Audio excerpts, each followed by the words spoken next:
Hello friends, welcome to Home Cooking Ideas by Radhika. ఇవాళ వీడియోలో చాలా తక్కువ ఇంగ్రీడియంట్స్ తో చాలా సింపుల్ గా home made vanilla sponge cake ఎలా చేసుకోవాలో చూద్దాం. ఫస్ట్ ఒక బౌల్ తీసుకొని అందులో ఒక half cup oil, half cup curd, 1 cup sugar powder వేసి బాగా మిక్స్ చేసుకోవాలి. షుగర్ మెల్ట్ అయ్యేంత వరకు కలుపుకోవాలి.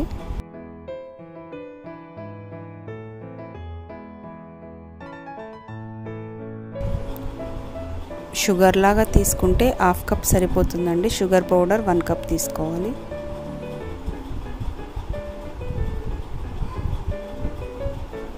పోవడానికి 5 to 10 మినిట్స్ పడుతుందండి. మంచిగా షుగర్ కరిగేంత వరకు కలుపుకున్న తర్వాత 1 కప్ మైదా,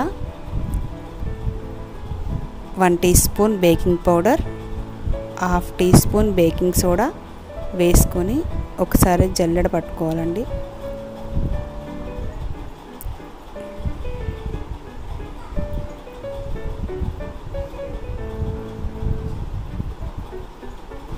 ఇలా జల్లించుకున్న తర్వాత ఈ బ్యాటర్ని కట్ అండ్ ఫోల్డ్ మెథడ్లో కంప్లీట్గా కలిసేంతసేపు అదే ప్రాసెస్లో కలుపుతూ ఉండాలి.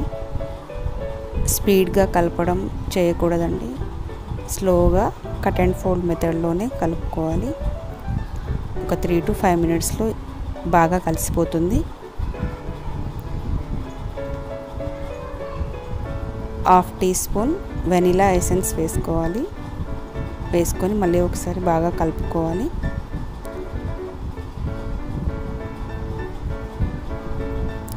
ఇలా కలుపుకున్న తర్వాత మిల్క్ అవసరం అనిపిస్తే వేసుకోండి. బ్యాటర్ అనేది గట్టిగా ఉంటే వేసుకోండి, లేదంటే అవసరం లేదు.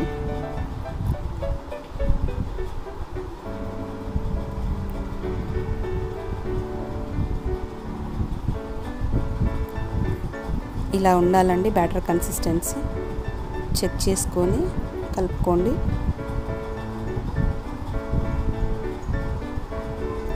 ఒక బేకింగ్ మౌల్డ్ తీసుకొని, ఒకటి అల్యూమినియం మౌల్డ్ తీసుకొని ఆయిల్ అప్లై చేసుకొని, బటర్ పేపర్ లేకపోతే మైదా పిండితో డస్ట్ చేసుకోవచ్చండి. ఇలా మౌల్డ్ రెడీ చేసుకొని పక్కన పెట్టుకొని ఒక మందంగా ఉన్న గిన్నె తీసుకొని దాంట్లో ఒక ప్లేట్ కానీ ఇలాంటి స్టాండ్ కానీ పెట్టుకొని 10 మినిట్స్ మీడియం ఫ్లేమ్లో హీట్ చేసుకోవాలి. మనం బటర్ పేపర్ వేసి రెడీగా పెట్టుకున్న మౌల్డ్లోకి బ్యాటర్ వేసుకొని 3-4 టైమ్స్ ఇలా ట్యాప్ చేసుకోవాలి. ఎయిర్ బబుల్స్ రిమూవ్ అవుతాయండి. తర్వాత మనం ప్రీహీట్ చేసుకున్న బౌల్లోకి మనం ఫిల్ చేసి పెట్టుకున్న మౌల్డ్ పెట్టి మూత పెట్టేసి 30 to 40 మినిట్స్ బేక్ చేసుకోవాలి. మధ్యలో చెక్ చేసుకుంటూ ఉండాలండి.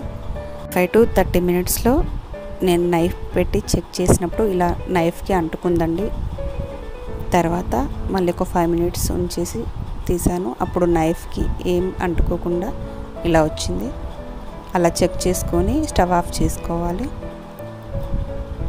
కేక్ని తీసేసిన తర్వాత ఒక హాఫ్ అన్ అవర్ పక్కన పెట్టుకొని కూల్ చేసుకోవాలండి. తర్వాత మౌల్డ్లో నుంచి తీసుకోవాలి.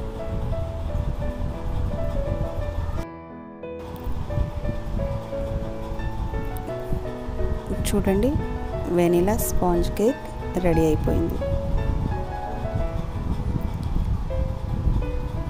ఎంతో షైనింగ్గా, ఎంతో స్పాంజీగా ఈ కేక్ రెడీ అయిపోయిందండి.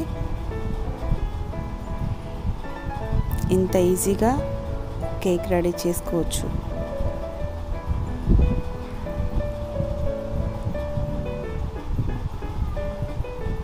ఇలా బేసిక్ స్పాంజ్ కేక్ మనం ప్రిపేర్ చేసుకోగలిగితే ఏ కేక్ అయినా రెడీ చేసుకోగలం.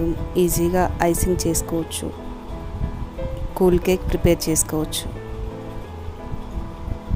చూసారు కదండి ఎంత స్పాంజీగా ఉందో. చాలా సింపుల్గా చేసుకోవచ్చండి. మీరు కూడా ట్రై చేయండి. ఎలా వచ్చిందో కామెంట్ చేయండి. Thank you.